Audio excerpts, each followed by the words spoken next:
Hello guys, போகிற போக்க பார்த்தா ஆர்லி குயினை விட்டுட்டு அடுத்தவங்களை கூட்டிட்டு போயிடுவாரோ அருண் பிரசாத் அப்படிங்கிற மாதிரி தான் வந்து இருக்குது. இந்த பாரதி கண்ணம்மா அப்படிங்கிற ஒரு சீரியல் பார்த்துருப்பீங்க. அதில் அந்த மனுஷனுக்கு 2 ஒய்ஃபு. ஒரு ஒய்ஃபு கொஞ்சம் கருப்பா அப்படி இப்படி இருப்பாங்க, இன்னொரு ஒய்ஃபு வேறு லெவல் இருப்பாங்க. அந்த மாதிரி ஏதாவது சம்பவம் பிக் பாஸ் வீட்டுக்குள்ளே நடந்துருமோ அப்படிங்கிற பயம் எனக்கு வந்து இருக்குது.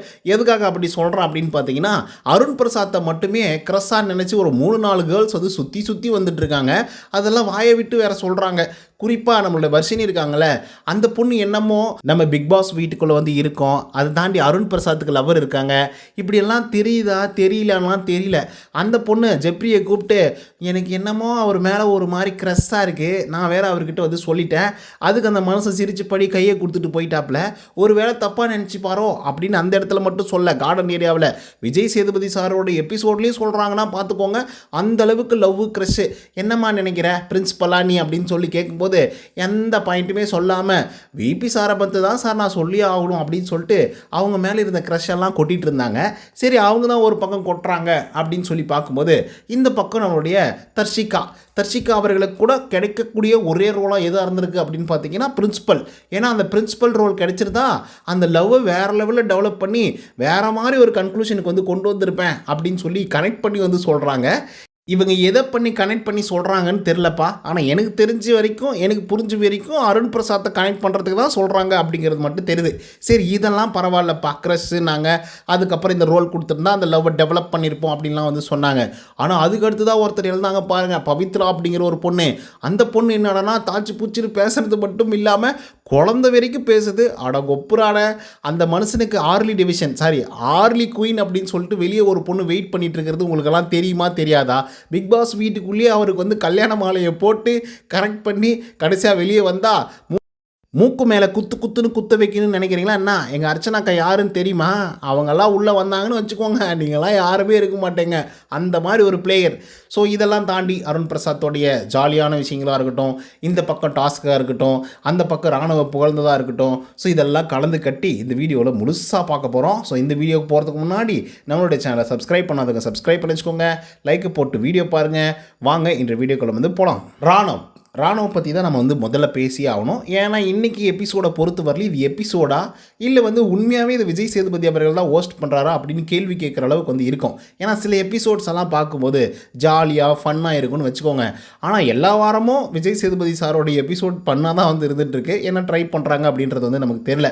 ஸோ இதெல்லாம் தாண்டி ஒரு கிட்டத்தட்ட ஒரு 3/4 மணி நேரம் எதை பற்றி போச்சு அப்படின்னு பார்த்தீங்கன்னா ராணவ் இதை பற்றி மட்டும்தான் போயிட்டு இருந்தது.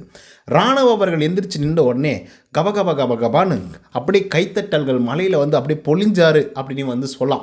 அண்ட் ஒவ்வொரு கண்டஸ்டண்ட்டும் எந்திரிச்சு நின்று ராணுவ அவர்கள் கலக்கிட்டாருங்க, வேற லெவலுங்க, சூப்பருங்க அப்படிலாம் சொல்லுவாங்க அப்படின்னு பார்த்தா டிப்ளமேட்டிக்காக வந்து சொல்லிட்டு இருந்தாங்க. ராணுவ வந்து உண்மையாகவே அவரோட கேரக்டரில் இருக்காரா இல்லை வந்து கொடுக்கப்பட்ட கேரக்டரில் இருக்காரா அப்படின்றதே தெரியல. ஏன்னா சில இடங்களில் வார்த்தைகளை விட்டாப்புல ஏங்க காப்பி கேட்குறாருங்க, 1.5 நிமிஷம் மட்டும் வச்சு எடுத்துட்டாங்க அப்படிலாம் கேட்குறாங்க. ஸோ அப்படி இருக்கும்போது ராணுவ அவர்கள் வந்து அவரோட கேரக்டரில் இருந்தாரா இல்லை கொடுக்கப்பட்ட கேரக்டரில் இருந்தாரா அப்படிங்கிறதே எங்களுக்கு மறந்து போச்சு. ஸோ அதனால் நாங்கள் ராணுவ அவர்களை ஐயோ சாமி அப்படின்னு நினைக்கிற அளவுக்கு வந்து பண்ணிட்டாருங்க. அவ்வளோ டார்ச்சர், அவ்வளோ அது அப்படின்லாம் வந்து பயங்கரமாக வந்து பேசியிருந்தாங்க டிப்ளமேட்டிக்காக நம்மளுடைய கண்டஸ்டன்ட்லாம் சேர்ந்துக்கிட்டு. பட் மக்கள் வந்து பட்டுன்னு ஒரே ஒரு விஷயத்தில் வந்து முடிச்சிட்டாங்க. பயங்கரமான ஒரு கைத்தட்டல் வந்து கொடுத்தாங்க. அண்ட் ஜாக்லின் சொல்லக்கூடிய ஒவ்வொரு வார்த்தைக்கும், குறிப்பாக வந்து ராணுவ பற்றி சொன்ன ஒவ்வொரு வார்த்தைக்கும் அவ்வளோ தூரம் வந்து கைத்தட்டல்கள் வந்து கிடைச்சிது. ஸோ அதன் காரணமாக ராணுவ அவர்களுக்கு மக்களுடைய வரவேற்பு வேறு லெவல் இருக்குது அப்படிங்கிறது நல்லாவே தெரியுது. அண்ட் ஒன் மோர் என்ன அப்படின்னு பார்த்தீங்கன்னா, ஓட்டிங் ரிசல்ட்டில் கூட வந்து 2வது பொசிஷனில் இருக்கிறது மட்டும் இல்லாமல் பட்டுன்னு ஓட்டிங்ஸை வாங்கி குவிச்சிட்டு போயிட்டே இருந்தாப்புல. ஸோ இதெல்லாம் வந்து கண்டிப்பாக ராணுவ அவர்களுக்கு அப்ரிசியேஷன் பண்ணக்கூடிய ஒரு விஷயம். அண்ட் ராணுவ அவர்களுக்கும் முத்துக்குமரன் அவர்களுக்கும் ஒரு நெகிழ்ச்சியான சம்பவம் வந்து நடந்துச்சு.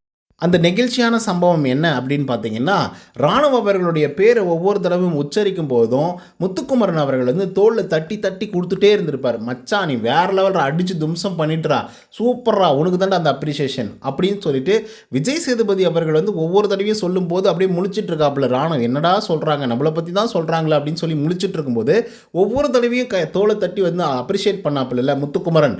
தட் இஸ் கால்ட் வாட் அதுதாங்க நல்ல மனசு அப்படிங்கிறது. முத்துக்குமரன் வந்து பார்த்திங்கன்னா, ஒரு சக பிளேயரை வந்து அப்படி பாராட்டக்கூடிய விஷயங்களாக யாருமே பார்க்கவே மாட்டாங்க. கண்டிப்பாக ஒருத்தன் வந்து எதிரியாக இருந்தாலும் சரி, இல்லை நண்பனாக இருந்தாலும் சரி, கேம் அப்படின்னு சொல்லி வரும்போது அவங்களுக்கு ஒரு பாராட்டு வருது அப்படின்னா, அவ்வளோ சீக்கிரம் மனசார வந்து பாராட்டுறது அப்படிங்கிறது வந்து சாதாரணமான விஷயம் இல்லை. நேத்திக்கு கூட வந்து பார்த்திங்கன்னா, நாமினேஷன் ப்ரீ பாஸ் வந்து தீபக் கொடுக்குறேன், நான் ஒரு வேளை வந்து ராணுவ கொடுக்கணும்னு நினச்சிருந்தா கூட வேணாம், நீ வந்து கலக்கிட்ட இந்த வாரம் நீ வந்து சேவ் ஆகிடுவேன், நீ வரியே பண்ணிக்காத, நீ வேணால் பாடுறா அப்படின்னு சொல்லிட்டு முத்துக்குமரன் சொன்ன விஷயங்கள் வந்து பயங்கர ட்ரெண்ட் ஆச்சு. நம்மளுடைய சேனலில் கூட நம்ம வந்து வீடியோ போட்டிருந்தோம். ஸோ இந்த மாதிரி வந்து ஒவ்வொரு மூமெண்ட்டையும் ஒவ்வொரு விஷயத்தையும் அப்ரிசியேஷன் பண்ணுறது மட்டும் இல்லாமல் கேமுக்காகவே வந்து யோசிச்சுட்டு இருக்கிற ஒரு ஆளாக நான் முத்துக்குமரனை பார்க்குறேன். அது வந்து ஒரு நெகிழ்ச்சியான சம்பவம் தான் ராணுவ அவர்களுக்கு நம்மளுடைய முத்துக்குமரன் செஞ்சது. முத்துக்குமரனுடைய ப்ரிடிக்ஷன்ஸ் வந்து ரொம்ப ஸ்ட்ராங்கானது அப்படிங்கிறத நீங்கள் எங்கே பிலீவ் பண்ணலாம் அப்படின்னா, இப்போ ராணுவ பற்றி சொன்னோம், அது ஏதோ ஃப்ளூக்கில் சொல்லியிருப்பார், இல்லை தோலை தட்டி கொடுக்குறதெல்லாம் எல்லாரும் பண்ணுறது தானேப்பா அப்படின்னு நீங்கள் நினைக்கலாம். ஆக்சுவலாக இங்கே யோசிச்சு பாருங்கள். இப்போ ஒரு சீன் வந்து சொல்கிறேன். ஆக்சுவலாக தர்ஷிகா அவர்களுக்கும் அதுக்கப்புறம் நம்மளுடைய முத்துக்குமரன் அவர்களுக்கும் ஒரு கான்வர்சேஷன் வந்து நடக்குது அந்த வெள்ளிக்கிழமை நிகழ்வுகளில். ஸோ அந்த கான்வர்சேஷனில் வந்து யாரை பற்றி டிஸ்கஸ் பண்ணுறாங்க அப்படின்னு பார்த்தீங்கன்னா, சவுண்டை பற்றி டிஸ்கஸ் பண்ணுறாங்க. சவுண்டை பற்றி நீ என்ன நினைக்கிற அப்படின்னு சொல்லி கேட்கும்போது நம்ம முத்துக்குமரன் அவர்கள் பர்ஃபெக்டாக சொல்கிறாப்புல. என்ன சொல்கிறாரு அப்படின்னா, சவுண்டு விளையாடுறது வந்து ஒரு கிளவரான ஒரு கேம். சீரியஸாக நான் சொல்கிறேன் தர்ஷிகா, நீ வந்து இதை நார்மலாக எடுத்துக்காத, சும்மா காமெடிக்கு சொல்கிறேன்னு நினைக்காத, சீரியஸாக சொல்கிறேன். சௌந்தர்யா விளையாடுறது ஒரு கிளவரான கேம் அப்படின்னு சொல்லிட்டு அடித்து ஆணித்தனமாக சொல்கிறார். ஏன்னா கண்ணு முன்னாடி ஒரு விஷயம் நடக்குதுன்னு வச்சுக்கோங்களேன், அப்போ நம்ம வந்து அடிச்சுக்கலாம், வச்சுக்கலாம், என்ன வேணால் பண்ணலாம், என்ன வேணால் செய்யலாம். அப்படிங்கிற போது நம்ம ஈஸியாக கேம் ப்ளே பண்ணுறது ஈஸியாக இருக்கும். ஆனால் இவங்க என்ன நினைக்கிறாங்க, என்ன செய்ய போகிறாங்க அப்படிங்கிறத எப்பயுமே ஒரு ப்ரிடிக்ஷன்ஸ்லேயும் எப்படியுமே யோசிக்க முடியாத அளவுக்கு வந்து பார்த்திங்க அப்படின்னா இவங்க வந்து இருந்துகிட்டே இருக்காங்க. அண்ட் இந்த வாரத்தில் இப்படி இருக்கணும், ஃபஸ்ட் வீக்லி இப்படி இருக்கணும், செகண்ட் வீக்லி இப்படி இருக்கணும், ஃபோர்த் வீக்லி இப்படி இருக்கணும், 10th வீக்லி என்னவா இருக்கணும் அப்படிங்கிறத முன்கூட்டியே வெல் பிளான்டாக இருக்காங்க சௌந்தர்யா அவர்கள். வாரம் என்ன மாதிரி பண்ணணும் அப்படிங்கிறத பிளான் பண்ணி வச்சுருக்காங்க. இதுக்கு பவித்ரா அவர்கள் வந்து சொல்கிறாங்க, எனக்கு என்னமோ சில விஷயங்கள்லாம் வேணும்னு பண்ணுற மாதிரியே தெரியுது, வாண்டடாக பண்ணுற மாதிரி தெரியுது அப்படின்னு சொல்லி பவித்ரா சொல்லும்போது, அதுக்கும் நம்மளுடைய முத்துக்குமரன் என்ன சொல்கிறாருன்னா, ஆமாம் அவங்க வாண்டடாக தான் பண்ணுறாங்க, வாரத்துக்கு என்ன பண்ணணும் என்ன பண்ணக்கூடாது. இப்போ லாஸ்ட் வீக்கெல்லாம் சைலண்ட், இந்த வீக் வந்து ஆடுவாங்க, அடுத்த வீக் சைலண்ட், அடுத்த வீக் ஆடுவாங்க. அந்த மாதிரி ஒவ்வொரு வாரத்துக்கும் எந்த மாதிரியான டாஸ்க் வரப்போகுது, எந்த மாதிரியான வாரத்துக்கு எந்த மாதிரியான முகபாவனைகள் வச்சுருக்கணும், எந்த மாதிரியான கேம் ப்ளே வந்து பண்ணணும், எந்த மாதிரி ஸ்ட்ராட்டஜி வந்து ப்ளே பண்ணணும் அப்படிங்கிறத ரொம்ப கிளவராக மைண்டுக்குள்ளே வெல் பிளான்டாக வந்திருக்கிறாங்க சௌந்தர்யா அவர்கள். நான் கூட அந்த மாதிரி வரவே கிடையாது. இன்றைக்கி என்ன நடக்க போகுது, நாளைக்கு என்ன நடக்க போகுது, மேக்ஸிமம் அவளை பற்றி தானே யோசிப்போம். அது மட்டும் இல்லாமல் அடுத்த வாரத்தை பற்றி யோசிப்போமா, அவ்வளோதான் நடக்கும். ஆனால் அவங்களாம் 10 வாரத்துக்கு 12 வாரத்துக்கு வந்து பிளான் போட்டு எடுத்துகிட்டு வந்திருக்காங்க அப்படின்னு சொல்லிட்டு கிளவராக சொன்னாப்புல முத்துக்குமரன் அவர்கள். இதை எதுக்காக சொல்கிறா அப்படின்னு பார்த்தீங்கன்னா, ராணுவ அவர்கள் நேற்றுக்கு வந்து போக மாட்டார் அப்படின்னு வந்து சொன்னாப்புல என்பிஎஃப் கொடுக்கும்போது. அதே மாதிரி இன்றைக்கி வந்து சௌந்தர்யா அவர்களை பற்றின கேம் ப்ளே வந்து ப்ரிடிக்ட் பண்ணி வச்சுருக்காப்புல. ஸோ ஒவ்வொரு தடவையும் அந்த ப்ரிடிக்ஷன்ஸ் அப்படிங்கிறது வந்து சாதாரணமாக வராது. அப்போது அந்த கேமோட கிளாரிட்டி இருந்தால் மட்டும்தான் அந்த ப்ரிடிக்ஷன் அப்படிங்கிறது வந்து வரும். ஸோ அந்த ப்ரிடிக்ஷனும் கிளாரிட்டியும் பக்காவாக இருக்குது. முத்துக்குமரன் வேறு லெவலில் மாஸ் பண்ணிகிட்ருக்காப்புல. அடுத்ததாக ஜெப்ரிக்கு வந்து வருவோம். ஜெப்ரி அவருடைய கேம் ப்ளே ஸ்ட்ராட்டர்ஜி இதை பற்றி பெருசாக வந்து யாருக்கிட்டையுமே வந்து சொல்ல மாட்டாங்க. இது வந்து ஒரு டீம் ப்ளே அப்படிங்கிறதுல அவர் வந்து ரொம்ப கவனமாக இருப்பார். எந்த இடத்துல டீம் வந்து ப்ளே பண்ணணும் அப்படிங்கிற கவனத்துலேயே வந்து இருக்கிறது மட்டும் இல்லாமல் பக்காவாக வந்து கேம் ப்ளே பண்ணுவார். அதை தாண்டி அதுக்குள்ளே ஒரு இண்டிவிஜுவாலிட்டி வந்து காட்டுவார். காட்டணும் அப்படின்றதுக்காக காட்ட மாட்டார். சில பேர் வந்து அப்படி தான் முட்டி மோதிட்டு நான் இருக்கேன், நான் வீட்டுக்குள்ளே இருக்கேன், எனக்கு ஒரு சான்ஸ் கொடுங்க, நான் பண்ணணும் செய்யணும் அப்படின்னு சொல்லி ஒவ்வொரு தடவையும் அந்த ப்ரெசன்ஸை வந்து காமிச்சிட்டே இருப்பாங்க. பட் ஜெப்ரி அவர்கள் அந்த மாதிரி கிடையாது. எப்போ அவருக்கான வாய்ப்புகள் வருகிறதோ அப்போது தான் வந்து பார்த்திங்கன்னா அவர் வந்து அதை பயன்படுத்திப்பாரான்னு கூட எனக்கு தெரியாது. மேபி நேச்சுரலாக இருக்கக்கூடிய விஷயங்களே வந்து பார்த்திங்கன்னா அது அட்ராக்டிபிளாக மாறுதோ அப்படிங்கிற மாதிரி வந்து தோணும் ஜெப்ரி அவர்களுக்கு. ஸோ இன்றைக்கி ஜெப்ரிக்கு வந்து பயங்கர கைத்தட்டல், எந்திரிச்சு நின்ற உடனே அப்படி ஒரு ஆறாவாரம் முத்துக்குமரனுக்கு கூட வரல. அப்படியார மட்டும் ஆறாவாரம் அவ்வளோ தூரம் கைத்தட்டல்கள் வந்து பார்த்திங்கன்னா ஜெப்ரி அவர்களுக்கு வந்து கிடைச்சது. கிடைச்சது மட்டும் இல்லாமல் நம்மளோட விஜேஎஸ்ஸே சொன்னாப்புல, சார் நல்லா பண்ணுறீங்க சார், நீங்கள் சூப்பராக பண்ணீங்க சார் பிடி சாரா அப்படின்னு வந்து சொல்கிறாங்க ஜெப்ரி அவர்களுக்கு. ஜெப்ரி அவருக்கு கொடுக்கப்பட்ட கேரக்டர் ரோல் பிடி சார் அதை வந்து சரியாக பயன்படுத்திட்டு கரெக்டாக பண்ணாரா அப்படின்னா கண்டிப்பாக கரெக்டாக பண்ணார் அப்படின்னு தான் வந்து சொல்லி ஆகணும். எப்படி லவ் போர்ஷன் வரும்போது வந்து ஒரு பாட்டு எழுதி மஞ்சரி அவர்களுக்கு பாடுறதா இருக்கட்டும், அதே மாதிரி ரொம்ப ஸ்ட்ரிக்டான ஆஃபீஸராக இருக்கும்போது டேய் நீங்கள் வந்து வெளியே போங்கடா அப்படின்னு சொல்லி நான் தாண்டா ஸ்டாப்பு, நான் தாண்டா பிடி சார், என்னுடைய கிளாஸில் நீ இருக்கக்கூடாதுன்னா இருக்கக்கூடாது, நீ வெளியே போய் நில்லு அப்படின்னு சொல்லி பனிஷ் பண்ணுற விதங்களாக இருக்கட்டும். ஸோ அந்த டீச்சராகவே மோஸ்ட்லி ஜெப்ரி அவர்கள் வந்து வாழ்ந்துட்டு தான் இருந்தாப்புல. ஸோ அதுக்காக வந்து நம்ம மிகப்பெரிய ஒரு அப்ரிஷியேஷன் வந்து கொடுத்தாலும் அதை வந்து பார்த்திங்கன்னா விஜேஎஸும் வந்து கொடுத்துருந்தாப்புல. எனக்கு இந்த எபிசோட்லேயே ஹோல்சம்மாக பிடிச்ச ஒரு விஷயம் அப்படின்னு பார்த்தீங்கன்னா மஞ்சரி சொன்ன விஷயம்தான். ஏன்னா ஜெப்ரியை தாண்டி நல்ல பர்ஃபார்மன்ஸை தாண்டி சூப்பராக பர்ஃபார்மன்ஸ் ராணுவ பண்ணோம் அப்படிங்கிறதெல்லாம் தாண்டி மஞ்சரி சொன்ன விஷயம் வந்து பார்த்திங்கன்னா எனக்கு ரொம்ப மனதளவில் வந்து தொட்ட ஒரு விஷயம். என்ன அப்படின்னா, இந்த வாரம் முழுக்கவே வந்து ஒரு ஸ்டூடெண்ட்ஸ்னால் இப்படி தான் இருப்பாங்க, இப்படி தான் ஆர்ப்பாட்டம் பண்ணுவாங்க, லவ் பண்ணுவாங்க, இப்படிலாம் அடிதுடி பண்ணுவாங்க, பயங்கரமாக கத்துவாங்க, சவுண்டு போடுவாங்க, டீச்சர்ஸ்க்கு வந்து மரியாதை கொடுக்காம நடந்துக்குவாங்க, அப்படியே வந்து சண்டை போடுவாங்க அப்படிங்கிற மாதிரி ஒரு கண்ணோட்டத்தில் இந்த ஷோவே வந்து கொண்டு போகப்பட்டதுன்னு தான் வந்து சொல்லி ஆகணும் இந்த வாரம் முழுக்கவே. பட் மஞ்சரி அவர்கள் வந்து பக்காவான ஒரு பாயிண்ட் வந்து சொன்னாங்க. அந்த பாயிண்ட் என்ன அப்படின்னு பார்த்தீங்கன்னா, டீச்சர்ஸ் வேலை எவ்வளோ தூரம் கடினமானது அப்படிங்கிறத இப்போ நான் புரிஞ்சுக்கிறேன். நான் ஒரு டீச்சராக இருக்கும்போது எவ்வளோ தூரம் அது கடினமானது அப்படிங்கிறத நான் இப்போ புரிஞ்சுக்கிறேன். ஸோ அதனால் ஒவ்வொரு டீச்சர்ஸ்க்கும் நான் சல்யூட் அடிக்கிறேன் அப்படின்னு சொன்னாங்க. அவ்வளோ கைத்தட்டல் வந்துச்சு. ஆக்சுவலாக நானும் ஒரு டீச்சராக வந்து ஒர்க் பண்ணியிருக்கேன். ஸோ எனக்கும் அதோட ப்ரெஷர் வந்து இருந்திருக்கு, நானும் வந்து அதை ஃபீல் பண்ணியிருக்கேன். ஸோ அந்த இடத்துல வந்து இந்த ஒரு விஷயத்தை வந்து அட்ரஸ் பண்ணுறாங்கல்ல மஞ்சரி அவர்கள், வேறு யாருமே சொல்லணும்னு தோணலை, வேறு யாருக்குமே சொல்லணும்னு தோணலை. பட் மஞ்சரி அவர்கள் அந்த ஒரு விஷயத்தை வந்து சொன்னாங்க. எல்லா டீச்சர்ஸையும் வந்து பார்த்திங்கன்னா அப்படி தூக்கி பிடிச்சி நிப்பாட்டினாங்க. ஸோ இது வந்து டீச்சர்ஸ்க்கு மட்டும் தான் பெருமையா அப்படின்னு கேட்டிங்கன்னா அப்படி கிடையாது. ஸ்டூடெண்ட்டுக்கும் இது வந்து பார்த்திங்கன்னா ஒரு பாடம் தான். டீச்சர்ஸ் வந்து இவ்வளோ தூரம் கஷ்டப்பட்டு தாண்டா அவங்க எல்லாரையும் ஹேண்டில் பண்ணுறாங்க, கொஞ்சம் தயவுசெய்து புரிஞ்சுட்டு படிங்கடா அப்படின்றதுக்கு இது ஒரு சிறந்த உதாரணமாக இந்த ஒரு வாக்கியத்தை வந்து எடுத்துக்கிட்டே ஆகணும். ஸோ அதனால் மஞ்சரி அவர்களை பற்றி நம்ம அந்த நாள் தான் பேசினது. அதுக்கப்புறம் சவுண்டுக்கு செம்ம பல்ப்பு, பயங்கரமான பல்ப்பு.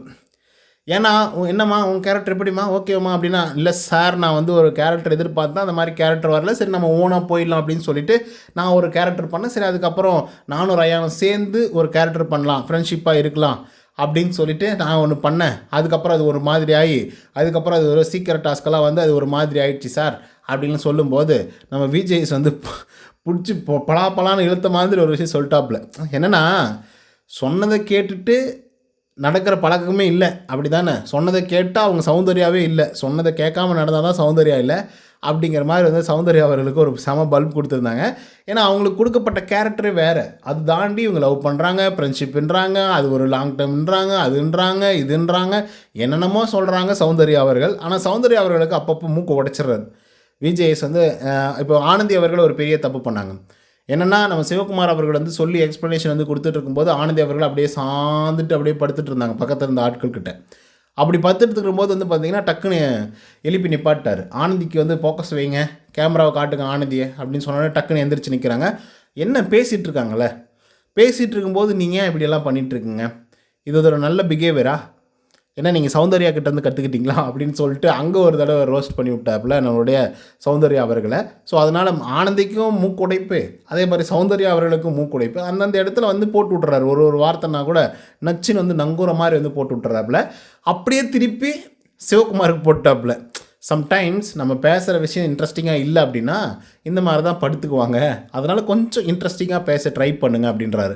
ஒரே கல் தான் ஆனால் 3 மாங்காய் அடித்தாப்புல விஜய் சேதுபதி அவர்கள் இந்த ஒரு விஷயத்துக்கு. அப்புறம் ஜாக்லின் பற்றி சொல்லணும்னா இன்றைக்கி செம்மையாக எக்ஸ்ப்ளனேஷன் வந்து கொடுத்தாங்க.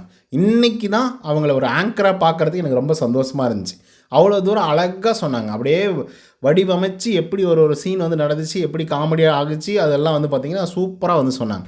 அதுக்கப்புறம் அந்த சீக்ரெட் டாஸ்க் அப்படின்னு சொல்லி நம்ம தீபக் அவர் ரிவீல் பண்ணும்போது வந்து நம்ம ஜாக்லினோட முகத்தில் வந்து ஒரு மாற்றம். அந்த மாற்றம் என்ன அப்படின்னு பார்த்தீங்கன்னா, ஐயோ என்னை ஏமாற்றிட்டீங்களேடா அப்படின்ற ஒரு மாற்றம் கிடையாது. டே அதெல்லாம் எங்களுக்கு தெரியும், அதெல்லாம் தெரிஞ்சு தான் நாங்கள் பர்ஃபார்மன்ஸ் பண்ணோம் அழுந்த மாதிரி அப்படிங்கிற மாதிரி ஒரு முகபாவனை வந்து பார்த்திங்கன்னா அவங்களுக்கு வந்து தெரிஞ்சுது. அப்புறம் வர்ஷினியை பற்றி பேசியே ஆகணும். வர்ஷினிக்கு வந்து ஒரு பயங்கரமான சேட் ஸ்டோரி வந்து இருக்குது. உண்மையாகவே ஸ்கூல் படிக்கும்போது அவங்க தனியாக தான் உட்காருவாங்களாம், கடைசி பெஞ்சில் தான் உட்காருவாங்களாம். அவங்க பாட்டு பாடினா கூட வந்து அது ஒரு ஆடியோ டியூன் போட்டு தான் நீங்கள் வந்து பாடியிருக்கீங்க, அதாவது அந்த வாய்ஸ் வந்து மெருகேற்றுற மாதிரி சில சாஃப்ட்வேர்ஸ் எல்லாம் இருக்கும். அந்த மாதிரி தான் நீ பாடியிருக்க அப்படின்னு சொல்லி அவங்களுடைய திறமையை வந்து டவுன் பண்ணவே பார்ப்பாங்களாம். அதே மாதிரி நல்லா ஆக்ட் பண்ணால் கூட இதெல்லாம் ஓவர் ஆக்டாக இருக்குது, தேவையில்லாமல் ஆணியாக இருக்குது அப்படின்னு சொல்லி டிஸ்ட்ராக்ட் பண்ணுவாங்களாம். ஸோ இந்த மாதிரி பல விஷயங்கள் வந்து பார்த்திங்க அப்படின்னா பண்ணியிருக்காங்க. செட்டில் கார்க்கு ஆடும்போது கூட தனியாக தான் ஆடுவாங்களாம், ஒரே ஆள் போட்டு அடிச்சுக்கிட்டு இந்த மாதிரி. ஸோ அந்தளவுக்கு தனிமையை ஃபீல் பண்ணியிருக்காங்க, அவ்வளோ தூரம் கஷ்டப்பட்டுருக்காங்க. ஸோ அதனால் நான் வந்து இனி இந்த ஸ்கூலுக்கு பக்கமே போகமாட்டேன், அப்படி ஒரு வாய்ப்பு கிடைச்சாலே அது எனக்கு வேணாம் அப்படின்னு சொல்லியிருந்தாங்க. குண்டா இருக்கா அப்படின்னு சொல்லி பாடி ஷேமிங் பண்ணுறது, இந்த மாதிரி நிறைய விஷயங்கள் வந்து பார்த்திங்கன்னா எச்சத்தனமாக கிளாஸில் வந்து பண்ணுவாங்க அப்படின்றதுல மாற்று கருத்தே இல்லை. அதெல்லாம் தாண்டி தான் நம்ம வந்து வந்திருப்போம். ஏதோ ஒரு விதத்தில் நம்மளை வந்து குறைபாடாக நினச்சி கீழே அமுக்கணும் அப்படின்னு சொல்லி நினச்சிருப்பாங்க. அதில் எந்த விதமான மாற்று கருத்துமே இல்லை. அது எல்லார் வாழ்க்கையிலையுமே வந்து இருந்திருக்கும். பட் நம்மளுடைய வருஷனியோட வாழ்க்கையும் அதில் விதிவிலக்கு இல்லை அப்படின்னு தான் வந்து சொல்லி ஆகணும். அண்டு அவ்வளோதான் காய்ஸ். இதை தாண்டி வந்து பெருசாக சுவாரஸ்யமாக எதுவுமே நடக்கலை. நம்மளாம் பில்டப் பண்ணி சொல்ல முடியாது. ஸோ இதுதான் ஓரளவுக்கு சுவாரஸ்யமாக எனக்கு தென்பட்ட சில விஷயங்கள் இன்றைக்கி எபிசோடில். ஸோ இது உங்களுக்கு பிடிச்சிருக்கா இல்லையா, அதை பற்றின உங்களோட கருத்துக்கு என்ன அப்படிங்கிறதெல்லாம் கமெண்ட்டில் வந்து பதிவு பண்ணுங்கள். இந்த வீடியோ உங்களுக்கு வந்து பிடிச்சிருந்தா லைக் அண்ட் சப்ஸ்கிரைப் பண்ண மறந்துடாதீங்க. இன்னொரு தகவல் சந்திக்கிறேன். Until then bye from Uday. நன்றி, வணக்கம்.